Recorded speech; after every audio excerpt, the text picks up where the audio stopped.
राजा खिचड़ी बनवले बानी चटनी खाइला। राजा खिचड़ी बनवले बानी चटनी, बनवले बानी चटनी, बनवले बानी चटनी खाइला। राजा खिचड़ी बनवले बानी चटनी।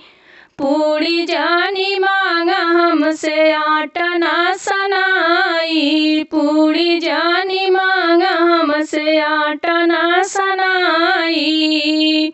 अरे आटवा सनत के कलैया मोरे मुर्गी खाइला। राजा खिचड़ी बनवले बानी चटनी खाइला। राजा खिचड़ी बनवले बानी चटनी। नैहर में रहनी त भाभी सानी दिहली, नैहर में रहली त भाभी सान दिहली। ससुरे में आवत जेठानी अलगवली खाइला। राजा खिचड़ी बनवले बानी चटनी खाइला। राजा खिचड़ी बनवले बानी चटनी।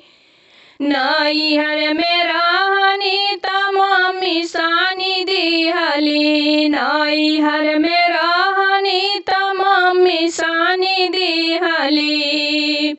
ससुरे में ननदी ससुरवा चली गईली खाइला। राजा खिचड़ी बनवले बानी चटनी खाइला। राजा खिचड़ी बनवले बानी चटनी, बनवले बानी चटनी, बनवले बानी चटनी खाइला। राजा खिचड़ी बनवले बानी चटनी खाइला। राजा खिचड़ी बनवले बानी चटनी।